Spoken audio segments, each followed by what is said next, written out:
Welcome Hello. to the cast. Welcome to the pod. We're doing it. You made the right choice again. How good does that feel, listener? Live from, New York and North Carolina. Two very different places. Yeah, and you take a wild guess if you're watching the video. Kenyon has a mattress propped up against the wall. I'm going to say that's North Kakalaki. Oh, two mattresses. Is either one of them on the floor and ready to sleep on, or are they both just kind of decor? So, yeah, it's a matter of both. So it's kind of a multi-purpose mattress where it's like, you can flip it down, sleep on it at night, but then also when it's done, you put it up, get that wall some character. Oh, so like a Murphy bed, but no infrastructure. Yeah. See, it's a Murphy bed, but it's just a mattress that you push up against the wall. What do you need the space for? Well, what are you doing with that section of the floor when the mattress is up? Like, genuinely, you wake up in the morning and you're like, oh, I'm not going to make my bed. I'll push my mattress up against the wall. So this is how I've lived for a lot of my childhood. But so there's a futon over there that turns into a couch in the spare room / my brother's room. So the spare room, it turns into a couch. But you see, these mattresses have a lot of history to them. They were bunk beds for my brother and I when we were children. But then it broke because I became too fat and broke the wood supporting the bunk bed. And since then, and you remember this, Maddie, that's been the mattress I lived on until I was like 20. I would just flop it on the ground. There's some beautiful symbolism in that, I think we're both similar in this way, is that there's a moment in your childhood where you get fat and something breaks and you don't even begin to fix it till your early 20s. Oh, no.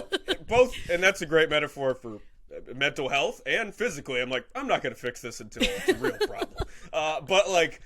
Yeah, I remember I just sat down, it broke, and I wasn't like, oh my God, like maybe I need to work out more. I was just like, that's what beds do. They fucking break. And then from then on out, how I lived my life was out of high school working at the warehouse, and then I'd come and just sleep on the mattress on the floor. When you're done, you flip it up against the wall in the morning. Why flip it up though? Why not just leave it on the floor? It feels a little like Flophousey. Feels a little bit like... Oh yeah, this is much better. Yeah, this is much fucking better. Yeah, it's funny that you're like, I have a futon that turns into a bed, and it can be a couch, and I have a mattress that's up against the wall, and it's like, how about we get one object that just does one job well, instead of everything does three jobs really weirdly and badly. Well, I like my space to represent me. and I can do a lot of things, in a mediocre fashion, but I'm kind of bad at doing one thing.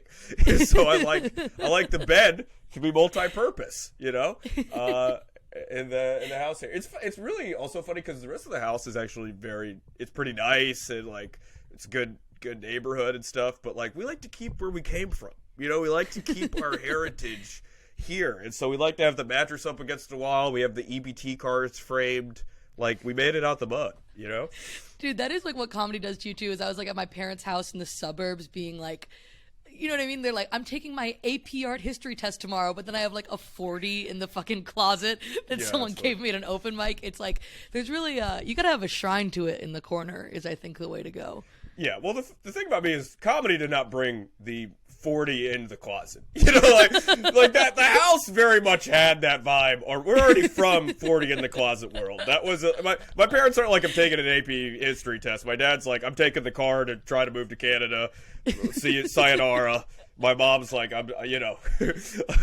taking this to the pawn shop to try to pay rent. So, there's a little bit of but as things have gotten better, you got to keep the seed where you came from. So that's why I don't hide the mattress. I put this on the internet. I got a mattress up against the wall. I'm proud of where I fucking came from. This isn't even the podcast. This is just what you say to people on a first date when they're like, why don't you have a bed frame? I'm like, why don't my you dad was fucking crazy, okay? My mom was going to the pawn shop. Comedy didn't bring this out. It's always been there. This is who I am, motherfucker. And she's like, okay, I kind of wanted to sleep with you 5 minutes ago, but now. Yeah, it's done. Well, yeah, and that's what I say. I'll say, well, you have no respect for my heritage in the working class. So that mattress up, I don't want some snobby bitch who requires a bed frame and is mad that there's no food in the fridge and there's something that is most likely a severe plumbing leak going on. No, this is what it is. God damn it. You're at the ground floor of a company. It's This is like Steve Jobs in the fucking garage, but we're building nothing. Yeah, but all we are building is crass insults that will be yelled at a dive bar. It is very funny I might start doing that. If someone calls you gross on a date, be like, are you fucking classist? Oh, yeah. You classist piece of shit. I don't.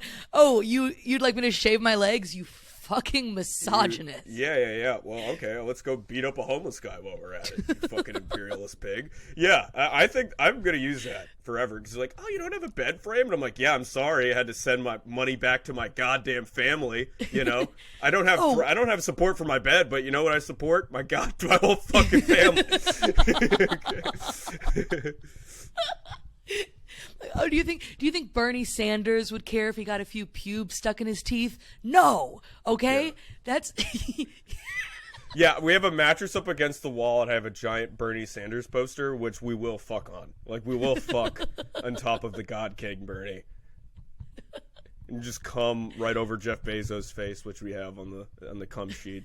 Jeez. The cum sheet. You said that like it was a normal, you got the mattress up against the wall and you got the cum sheet. I mean, Jesus Christ. I don't have all fucking day, Maddie. The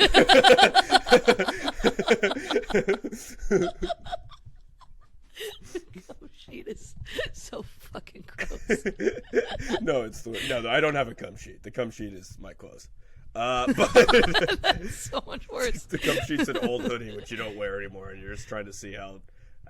Oh my god! Speaking of cum hoodies, I have to find hoodie that you got me. That when we were in New York, we saw graffiti that said "God is less than," like the less than sign in math. God is less than cum. I was like, that's the mantra for the rest of my life.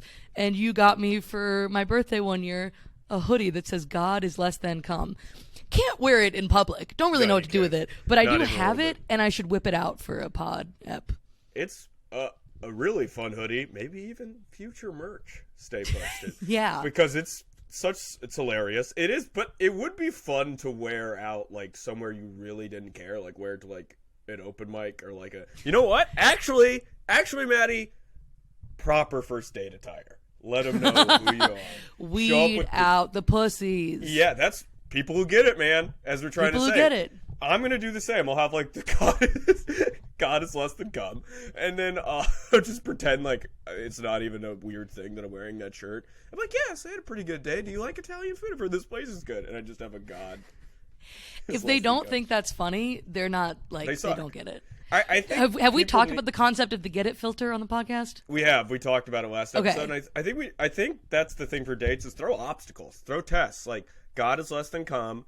Just be like, kind of drop some Tower 7. Just kind of feel it out, you know. Oh, totally. And if they fucking are like, who is this guy? Oh, it's weird. You're done.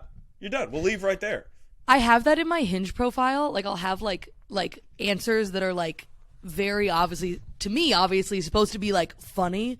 And like one of them was like, you should go out with me. I was like, if you want to know what it is like to date a extremely sexy woman, winky face with like 3 parentheses. Like it's like obviously meant to be cringy. And then there are guys that are so like horny that they're like, I would love to do that. And I'm like, you're not getting the bit. I have a very bit-based Hinge profile. Same here, and that has shot me in the foot. Because it turns out people are like... 1,000% it's not working. They don't know who you are. Like, it's funny to us. But you're like, hey, you're a stranger that may get me pregnant. So, like, I'm kind of trying to figure out who you are. And I'll just put, like, greatest fears. And I'll put intimacy up there. I have a video of me getting a crowd to chant, fuck you, Dad. And they're like, I don't know who and that what rocks, to say. dude. Yeah. That fucking rocks. I'm the shit. I mean, absolutely. but like, I'm just kind of like, there's a lot of like, that's why I tend to date weirdos, because they're the only people that see me and they're like, well, I actually am into that. Because most people are like, oh. And it's so funny because I live my life, you know, as a comedian, kind of publicly. Like, there's a lot of pretty intimate shit out there about me, like, on, like, podcasts and videos. So I'll, like, go on, like, a couple dates with somebody and they'd be like, is your dad really severely mentally ill? And I'm like, yeah, normally I'd open up to you about that in, like, a year, but yeah. Yeah, but then they know it already? Yeah, you know that, yeah. Yeah, that's just who I am. I've had guys try, like, kinky stuff with me on, like, a one-night stand, and I'm like, where the fuck did you get? And I was like, oh, my act. You saw my act, and you infer. And I was like, no, I don't, like, love you. Like, this is, you can't do that. But it's like, yeah, people do feel like, it's like, oh, I feel like I know you. And like, but I also feel like that's why it's so easy for like, I mean, it's comics, but it's anyone in entertainment to date somebody else who's in the same industry, because it's like, well, I also know your stuff. There's this weird thing where it's like one person knows you, but you don't know them, is like a weird dynamic. Yeah, no, for sure. But also they don't really know. They know what you're sharing in a comedic fashion, you know? What I mean? Which is like an insight, but it's not like who you are 100%. Totally. And it's like kind of a character. Yeah. Like, I mean, I'm definitely throwing out a lot of stuff, but I am joking. I am joshing. I am, you know, it's all joshing. I am knee slapping up there. So it's not, you're not going to see my set and be like, oh, you know, he's a good listener with an anxious attachment style. Like, that's not, you're not going to get that kind of thing, unlike if you dated me, you know? Or listen to the podcast. That's what the Patreon's for. No, the Patreon is for, if you're trying to date me, Patreon, vet me, dude. Look around. Emotional prostitution. Emotional prostitution, which I 100% pretty much have done for free a lot of my life. But how are you, man? I'm good. Mental health has been fucking great recently. I'm my Prozac, it's been like 3 months about since I upped my dose, and it's finally really kicking in where I'm like, oh, I was just a lunatic. Life is so good. Like, I'm feeling fucking great. And it's like nice in New York. Like, I walked in the park today. No, fully, like, mental health is doing pretty well right now, which is like huge. And also coming to terms with like gender shit and being like, oh, I'm probably non-binary adjacent around there, and like dressing a little more masculine and not feeling bad about it. It's just all like clicking to be the little dude I'm supposed to be. So I'm like in a good place. Yeah, it's kind of nice when you get to the age and good place in real life where you're not like so hard on yourself. You're like, I am who I am, and that's completely fine and actually kind of awesome. Yeah. And you realize how many people there are in the world and how many fucking weirdos there are, that it's like, I don't have to worry about tailoring myself to it. Just do my thing. Someone is going to be into it. Like, you don't have to worry about that, really. No, there's 7 billion people. You're not so interesting that you're unlovable. You'd have to, people fall in love with serial killers on death row. Like, you'll find somebody, you know, and that's awesome to hear, man. And I feel pretty much the same exact way. Like, I just, you know, had a bit of a tough life, as the mattress on the wall will show, but it's like, like, I used to be just so obscenely hard on myself, and like, now I'm just like, dude, mattress up against the wall. Humble beginnings. I hit the lottery. Like, I have a great day job that's like remote, and then people pay me to say shit that would get me fired at any job at night. Like, I have like this super fun, cool life. Very happy.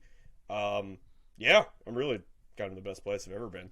That's so sick. Do you feel like an effect on like your mental health in North Carolina versus Chicago from two perspectives? One being like your hometown versus the place you live as an adult, and like city versus like more rural. I mean, Durham's not rural, but like, it's definitely more like trees.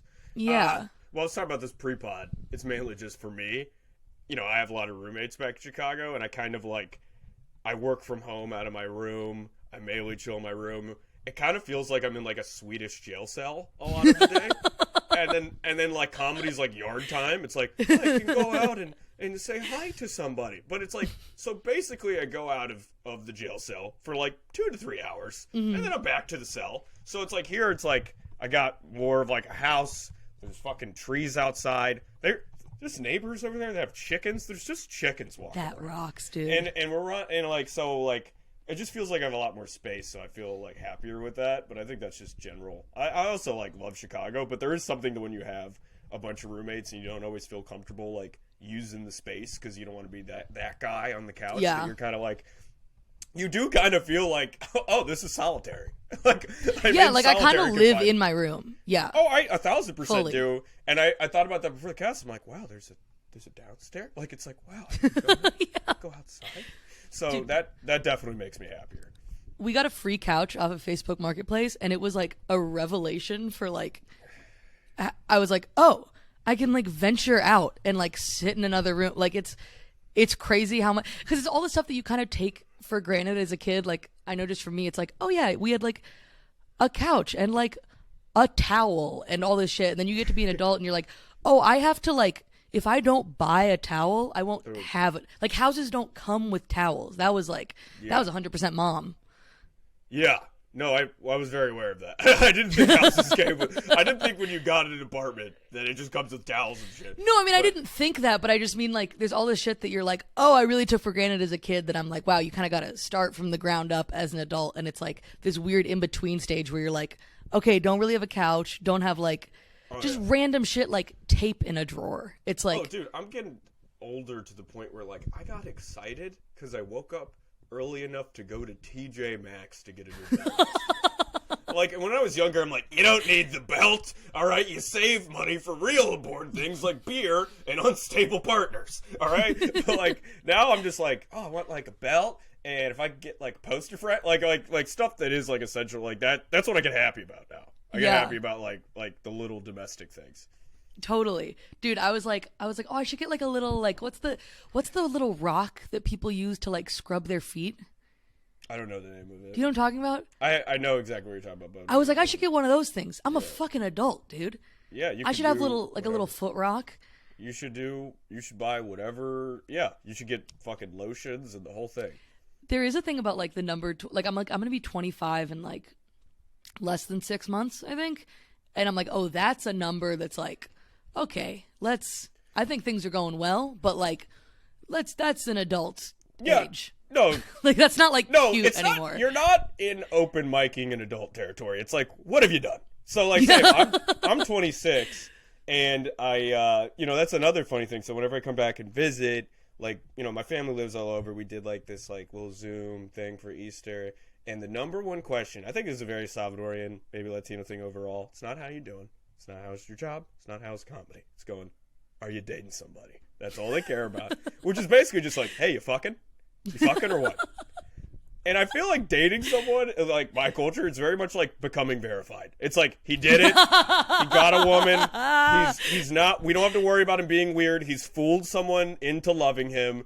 And like, people my age, they do get married and like have children. Yeah, we have a friend getting married. We have a friend getting married. People are fully having weddings. People are fully having weddings, and I got attached over here, and I'm like, if I could have a relationship that doesn't completely implode in 3 to 6 months. And my grandma even said that. Like she was just like I have a cousin. Great guy, no disrespect. That's just quoting my grandma Carlos, not throwing shade. But he's like single and he's 36, and he's like, "You're gonna end up just like him." And I'm like, "I have been single for 1 year." I'm 26. Also, universally good thing. Okay. Yeah, I was like, I don't want to step on any cultural, toes that I don't understand. But can it's thank God you've been single for a year. Oh yeah, we needed a little me time. We need a little break. It's a bit of a quantity over quality issue when it comes to dating that should be considered, perhaps. For sure. I mean, I think of all, I'm just in my own reflections. I think that's where like the most addictive tenet. That's where I lose my fucking mind. Even with like casual dating, like I'll meet someone and they'll just start texting me a lot, and then I'll just check my phone every 5 seconds. Where I'm like, did they text me? Did they text me? And it's like this big, because here's the thing, drugs or whatever. They're not going to hold you and say that you're great. That's the most validating rush for someone else. It's kind of the best feeling in the entire world. It's the best feeling that there is. And that's why or even having a crush on someone. Yeah. Oh, even a crush is arguably better because it's a fantasy. Because it's not real. Yeah, no one's like, ugh, God, what's really drying up is my 25-year crush. Like, it never gets to that. No, because it's not, you don't really know them. You're just like, wow, they also listen to music. And and it's like you lose your mind. So very much good for me to be single and work on my goals. And when I'm in a more stable place financially, and also I'm trying to live in New York, I'm gonna date someone in New York. I can't be like, hey, I'm trying to move here temporarily to save money. Do you want to be in like a quasi different state, long distance relationship? Like, no. Yeah. But you can't say that to my grandma. I was just like, working on the old side. And it's also, when you're like emasculated like that, it's like you also want to be like, well, I am fucking. So how about you step up? Okay. All right. Like I'm not abstinent. All right. I'm just not falling in love immediately with everybody, which is progress, actually. That rocks. Do you think you would get those questions less if you were a woman? Like, is it a male No, thing? I think it's both. Yeah, I think it's both. I think they're just very, like, because my mom's single, and they're like, when are you gonna get? When are you get? It's just kind of like, it's just a more family oriented kind of culture. So I just think that's kind of like, they're like, that's what you're supposed to do, you know. And if you're single, they're like, what are you doing? Dude, speaking of the family oriented stuff, this was like something that I kind of just came to the conclusion of recently, which is I was like, I think I actually would be okay not having kids. Like, yeah. I always thought of like, oh, I'm gonna have kids one day, and now I'm like, I don't know, like, I love comedy so much, and it's like, I'm not against having kids, but if it worked out that was like what I did with my life, was like, it's just like, you don't see a lot of examples of like, you know, you could be 50 and like have your friends over for a game night and like you can still like have a social life and a sort of like chosen family thing without kids. And I told my mom that, and she was like I was worried she was gonna be like, oh, I don't know, like we really want grandkids, and she was like, no, if you're happy, like great. I think there's like upsides and downsides, like either way. And I was like, that's like really interesting and like kind of nice that I was like, oh, I thought there was going to be pressure to like have grandkids, but it's cool to know that it's like, yeah, happens or doesn't. But there's definitely pressure, but it's funny because my mom's very much like, don't do that. Like, your mom said don't have kids? Well, right now, like, for sure, yeah. Yeah. Like, I think if me and my brother knock somebody up, it'd be like, oh my god, it'd be like, there's no world in which I wouldn't get an abortion if I got pregnant right now. I mean, truly, yeah. I would start a GoFundMe and say I had brain cancer and use it to fly to Europe to get an abortion before I fucking let anyone like. Well, that's good. Absolutely not. Well, also with states ripping women's rights away, it's very scary. But also, you know, you never know. Like, you have the choice over your body. Like, for me, if I were to accidentally get someone pregnant, that is fundamentally their decision. So if like they were like, actually, I want to carry this kid to term, it's like, all right, then. That's why you gotta be a little careful out here. Better be using a condom. Yeah.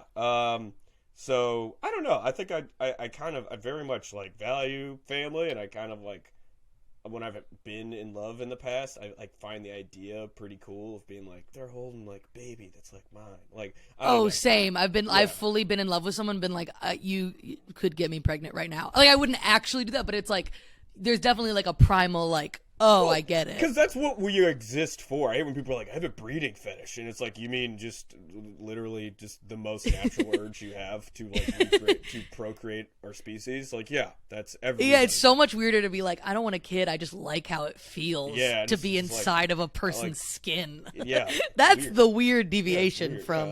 no. You're supposed to be like, hey, I like you. Let's fucking make more. I mean, the world's a little bit of a wild place, but, you know, if I was, like, married and in a good place in my, like, career and life, like, and it seemed like a reasonable thing, I feel like it'd be, because when I was younger, I was like, never. Now I'm like, I feel like that's such a bold state. Like, you know, like, I was thinking, with all the abortion stuff, I was like, should I get a vasectomy? And I'm like, I don't want to make, like, a permanent decision for the rest. Like, you change so much that I'm like, I don't think that's, it's pretty bold of me at like 26 to be like, I know exactly what I'm gonna want for the rest of my life. It's like, no, I don't. Totally. Like, I'm like, I was like, oh, I probably want to have kids in like my mid 30s if I did, and I was like, well, that's 10 years from now. 10 years ago, I was 14 years old. So like, I really can't predict what I'm gonna be like 10 years from now. Like, who fucking knows, dude? I was an idiotic 16-year-old 10 years ago, and I hated almost every decision that I ever thought that was good. So it's like, and I think that's growth. It's like, I think every 10 years you should be like, I was an idiot, you know? Yeah. And then you're kind of like, oh, I'm in a totally different place. So it's like, I don't know where fuck life will go. But I don't like to totally close that door, you know? Yeah. No, I agree. Well, we're about 25 minutes in. Should we get into the news? Because we have some of my favorite news stories we've done so far in our short life of this podcast. Let's do it. Okay. Do you want to wait? Do you want to do yours? I think yours is okay. This is kind of incredible. You sent me one that says North Carolina is introducing a bill that will ban youth sports participation trophies. And it is good that, you know, in this time where things get worse and worse every week, feels like there's a battle between light and darkness. Someone's standing up for the real problems. Somebody is really like, I can't imagine literally like being unable to sleep at night because somewhere somehow a fat kid has a self-esteem. You're like somewhere a kid doesn't feel like a complete piece of shit because he sucks at volleyball, and that must just be remedied immediately. It's also funny that, like, yeah, well, we have way bigger problems right now, but also the fact that we have such bigger problems, it's like, if there was ever a time to give someone a participation trophy, right now. It was now.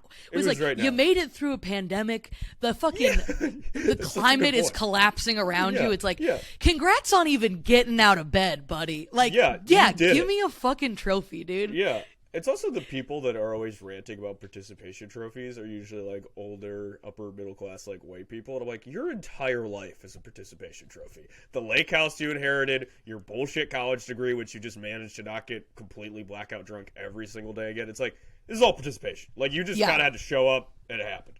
You know? 1,000%. And it's also just like, let kids have the easy part. Like, life will be life.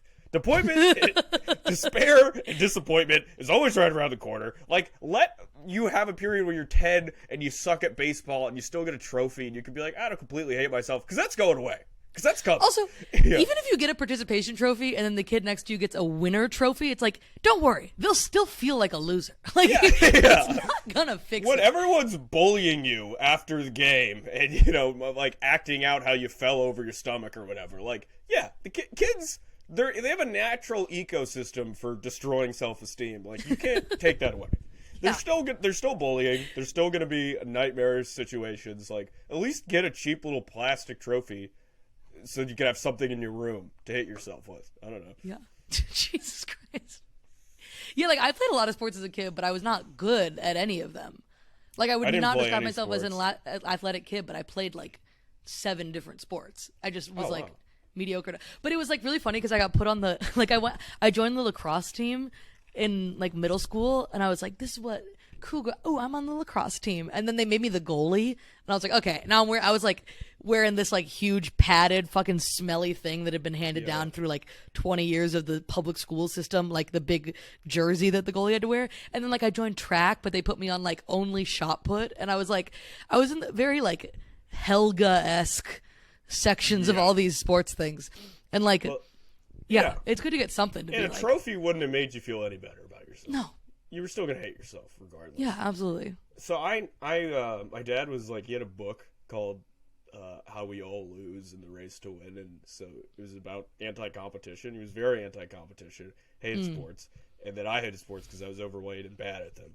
And so not only did I not play sports, I would mock people who did. Like, in gym class, I remember some kid, like, spiked a volleyball. I felt proud of it, and I was like, I just yelled. I was just like, well, your dad let you inside again now? Jesus Christ. How old were you? In 7th grade. I was already, like, because people would fuck with, they would make fun of me, and I realized, like, okay, like, you can beat me up, you can win in a fight, but I will say something that will stick with you, that you will be crying about. Like, I will zero in like a sniper and go like, oh, you run and it would work. Like, it would blow these like 7th grade like bullies' minds, where I would just always mock their relationship with their family and like that they have something to prove. And then it would be like, so much. I was like, oh, yeah, you score as many goals as you want. Your parents aren't still getting back together. And they would just be like, what?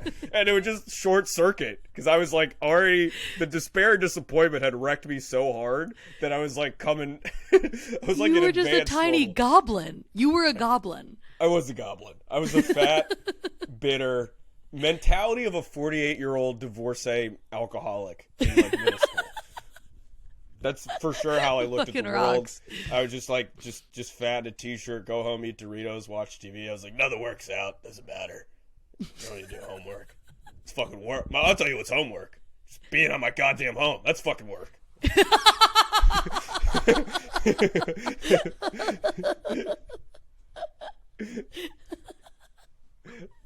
Oh, you want to talk about fractions? I'll show you something that's fractured. My parents' marriage. Like, Kenyon, I need you to do division. Yeah. Well, the country's never been more divided. You want me to add? I'll tell you about division, motherfucker. Yeah. Those were, I like literally thought on some level, like, yeah, I'll be out. Like in high school, I treated it like college. I'm like, I'm not going to that class. I'm fine. You're 15. You're like, I've done enough. No, that's kind of how I felt. I was just literally like, it's not, because I was so like defeated that by the time I got to high school, I was just like, I don't see any sort of achievement happening here. So we're just gonna barrel through, and if I could get enough like D's and C's that I graduate, that'd be fine. Damn, is that what happened? Mm-hmm. Hell yeah. I graduated. I got a high school diploma. And turned out okay. Fucking I've spit in the face of everything everyone's ever told me to do, and I brought a fucking house for my mom. So fuck you, world. I won, you idiot. I'm going to college. Don't pursue your dream. I didn't do either. I got a 401k. I got stock options. I got all the little things that you dweebs are paying. You're going to be paying loans on for the rest of your fucking life. I did it, you loser. See, this is it. You wanted me depressed because then I'm actually meaner now that I'm happy. Because now that I have self-worth, I realize how much better I am than most of you. You little losers. I'm doing great. Okay, well, that's like a perfect segue into the emotional spirit of our next article, which is that a dog rescue place in where was it?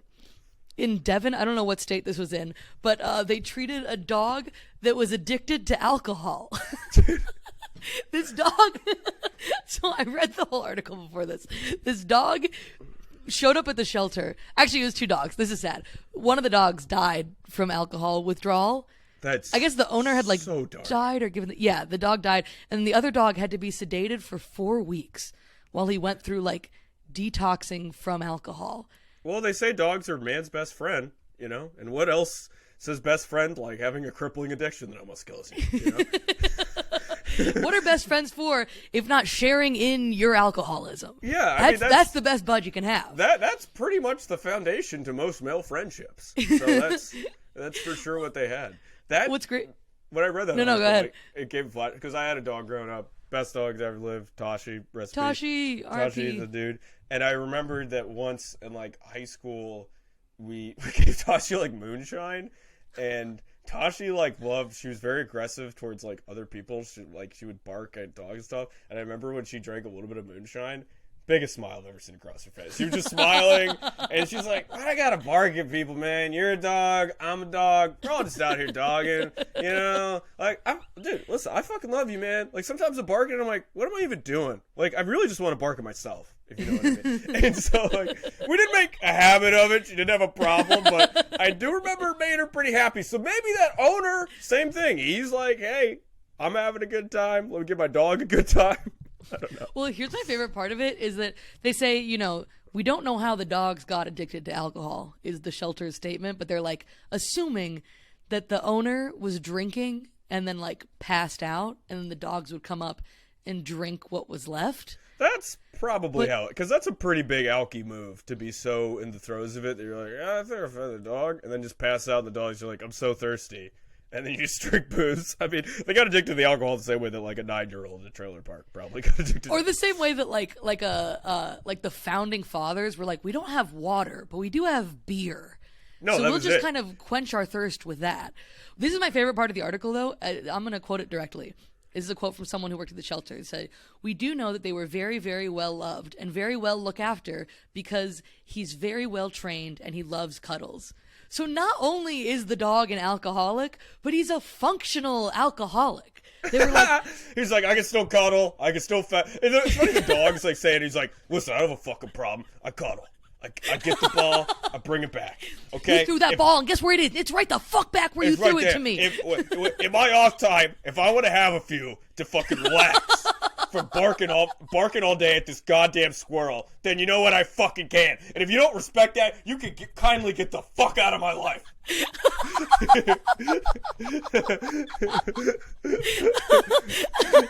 He's doing that classic alcoholic thing oh, I'm not drinking. What, I can't have a couple sodas with the boys? It's a problem. Oh, now it's a problem.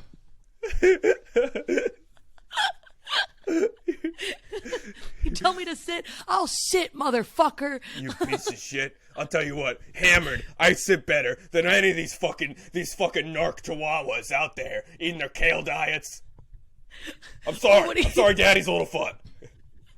Oh, you want me to be a fucking pussy in the Westminster Dog Show with my fucking tuxedo? I'm a working man. I need to unwind at the end of the day. Okay, I'm out here not jumping running through hoops. I'm not like those fucks at the dog park hanging around talking to other kind of dogs. I hang out with my own fucking kind. Me and the Labradors out here in the streets. We Someone live on a comes farm. I'm there. I eat my own shit. You're gonna tell me I can't have beer? Fuck you. Fucking sicker. But he also chain smokes. Yeah. Oh, this is a problem too. Oh, I'm sorry. Last I checked, I'm a dog, not a fucking angel. You won't even let me have my goddamn balls. This is the only thing that makes me feel like a man anymore. First my balls, now my beer. Where does it end? Which The woke mob is coming for me. Which does sound like something that a past version of myself would yell at a marriage. First my balls, and now my beer. Where does it end? I think the alcoholic dog is the mascot of the podcast. Oh yeah, the alcoholic dog is. I can't think of a better spirit animal. He's actually a sweetheart, but he's a little tortured. Yeah. Like, we don't know why. He has a silly, goofy life. He's a dog. Yeah. Yeah. But he's taking it real hard. Yeah, he's like, oh god, they want you to dig a hole. I'll tell you, sometimes when I dig that hole, I wish I could put myself in. I can't think of a better way to end this fucking episode. I can't. It's perfect. I think we got the vibe across. I got the vibe. Yeah, I think you get it. You get it. Yeah, you get the thing. You can go to work and be like, I get Kenyon and Maddie. I get what they're about. Couple alcoholic dogs, spiritually. Well, if you want to join the Patreon, guys. we're on Patreon. Check out our YouTube channel if you're listening to us in the pod. If you're listening to the podcast, we also have the videos on YouTube. I'm on Instagram at MaddieTWiener. I'm doing stand up. I'm going on the road, so check all that out. Link in my bio on my Instagram. Absolutely, same here. Thanks for listening. Check out my Instagram at Kenyon Comedy. Instagram, TikTok, YouTube, posting clips. I'm around. I'm in mainly the South and Chicago right now, so you live in those areas, come see me. And yeah, thanks for listening. Hell yeah. Hashtag hustle. Hashtag grind set. 100%. We're going to have 4 mattresses up against the wall next time you tune in. We'll see you next week.